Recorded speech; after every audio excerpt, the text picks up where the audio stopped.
Hello, my quilting friends. Look over my shoulder. Can you see what kind of weather we're having today? Oh my goodness, it's a great day to be indoors and be quilting. I see lots of you already chiming in and commenting. That's so lovely. You beat me here often. Judy's saying, hi, Susan and Dave. Dave's not here when I do these impromptu lives. Usually when I'm doing the vertically oriented ones, that's just me on my phone.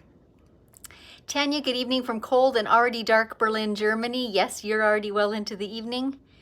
And Donna in a snowy Winthrop, Washington. Apparently all of Washington's getting snow today. Teresa in Oklahoma. Mickey in the North Georgia mountains. Gretchen. And Lynn. Good. Jean. Oh yeah, there's lots of you chiming in. Great. I won't take tons of time to introduce all of you, but thank you for joining me. I'm working on a new project today on the long arm, and I'm kind of pep talking myself, and I thought some of you might need to hear this too. Just as a little tiny aside note, a week or two ago I was doing a series of live sessions about a quilted coat that I'm making.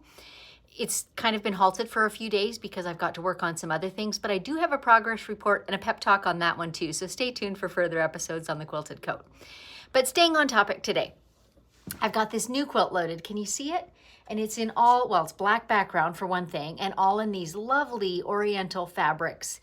And there's a lot going on, and it's a departure from a traditional quilting style and just what most of my clients do, which tends to be more muted fabrics or maybe more calico type florals. And so a lot of feathers and floral type quilting designs feature in what I do, right?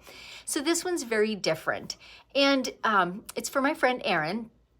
And so in talking over what we wanted to quilt on it, this is, I'll be 100% honest, this is not my comfort zone. I love doing edge to edge, repeatable designs. Like I can start at the beginning of the quilt, figure out what I'm doing and just repeat it. And I'm happy with the result. And that's easy, comfortable quilting for me. What's more difficult is custom projects like this. Not because the quilting is outside my comfort zone, but the designing, the ideas, the pulling it together, that's just a bit more of a stretch for me. But it's good for me. So this is kind of my topic / pep talk this morning. New design, outside of comfort zone, very challenging. Is that something to be afraid of or to stand and stare at? Or is it something to embrace and be eager about and say, okay, what can I learn here? What can I experiment with? What can I try? What can I explore that will make me a better quilter and that will just be fulfilling artistically? So that's kind of my topic this morning. Lots more of you tuning in. Great, great, great. Yeah, I would honestly love to hear from some of you too, because I can see your comments. You know, if you've experienced this and maybe some of your takeaways from the process, like, was it worthwhile? Is it something you know, it's not comfortable and it's not easy, but is it worthwhile when you come through it and come out the other side? Is it beneficial? So a few things that I'm doing. I've got my plexiglass sheets, which many of you have seen before. They're just 1/8 inch plexi. Mine are 18 inches by 24. And I've got this, duct tape is what I'm trying to say, like a little frame around the edge so that I always have the right side facing up. So I use a dry erase marker on it and I have a piece of batting for an eraser, but I never inadvertently tip it over the other way, right? And get that yucky marker stuff on my quilt. Don't want to do that. So that is an invaluable tool because part of the process with this quilt is trying out different designs, and I don't try them out by stitching them. I try them out by drawing them. And the beauty of doing it on the plexi sheet is that it's to scale. I can see the size of it on the quilt and determine pretty much whether I'm going to like it or not. It's not absolutely infallible because of course when you start quilting and you start getting, you know, the texture, that sometimes looks a little different, and that does occasionally happen to me. It looks good on paper, so to speak, on my design board, but when I quilt it out, I'm not happy with it. But for the most part, this is the easiest, the most non-threatening way to try out a bunch of different things. And I actually have a number of these plexi sheets so that I can try multiple things and compare them. When I first began, I only had one of them, and so an answer there is to draw something out, take a picture of it, erase it, draw another thing, take a picture, and then compare the photos. Because sometimes you can't remember all the things, right? So this quilt, you can see, I'll move my sheets a little bit. It has quite a few different areas. It's got the outer border, the little tiny flying geese or half square triangles. They're sawtooth sort of inner border. This curvy one, you know, it's got fans, and it goes on and on into the center of the quilt. It's medallion style, so there's a feathered star large in the center. So I've got fills, I've got borders, I've got curved areas, I've got straight areas, all these things to work with. So this is the exploration, let's call it that, of this quilt, is what looks good on the quilt and what can I experiment with that is maybe outside my comfort zone. Like, I totally know how to do feathers and fit feathers into any shape and maybe a swirly type of fill, but what else could I do that would be appealing and appropriate for this quilt and just stretch my skill level a little bit, particularly my design skills. I'm just seeing a few comments come in, and let me just check them out. Debbie, loading the first quilt using a fleece backing, way out of my comfort zone. You'll do fine, Debbie. Fleece backings are fun. They make beautiful quilts. Doris, I don't like the decision making either. I prefer doing the edge to edge designs. Yeah, and I'm with you, Doris, and probably that's always going to be my comfort zone. But there are some quilters who love this exploration, who love doing a new thing each time and don't like doing the repetitive work. Yay for them. I thought of reaching out to some of my friends who are like that and saying, what would you quilt on this? And then I thought, no, Susan, you just need to get down to it and get some ideas on the design board. And usually I find, because I've gone through this process before, right? Usually I find if I will just start, if I'll start brainstorming ideas, trying this, trying that, and kind of analyzing, what do I like about it? What don't I like? Does it need straight lines? Does it need more curves? Is it too busy? As soon as I get started, the creative juices start flowing and it comes more easily. So that's my first pep talk that I've given myself lots of times, and I've learned this one. Just start. At the very least, spread out the quilt and the design board and start drawing on it, but maybe even just load the quilt. I've also learned that for myself, though I have an idea before I start quilting on the quilt, like of my direction and the overall theme, I never have it fully planned out, and it always changes, even if I think I've got it fully planned out. So I've learned that too about myself.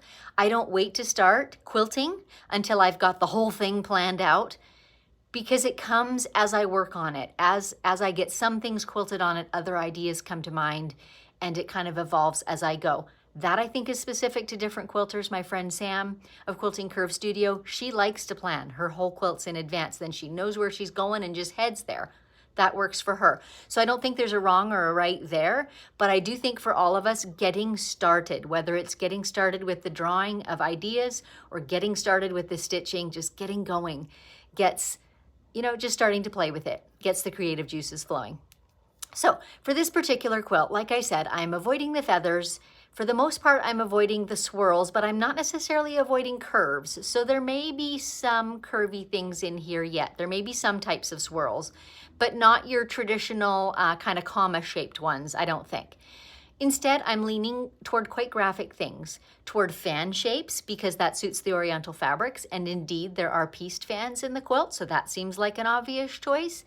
The border does have a lot of lines in it. You just can't see the quilting. I've got that upper border quilted already, but you can't see it because it's on black. And I love a piano key border. It seems to frame a quilt beautifully. But again, I wanted to turn that on its head a little bit. And so there are some angled lines in there and some pointed fan type shapes in that border as well. So it was kind of fun. I did that last night and I thought, I really like this actually. It's just a bit of a twist on the piano key border, which we've seen a million times.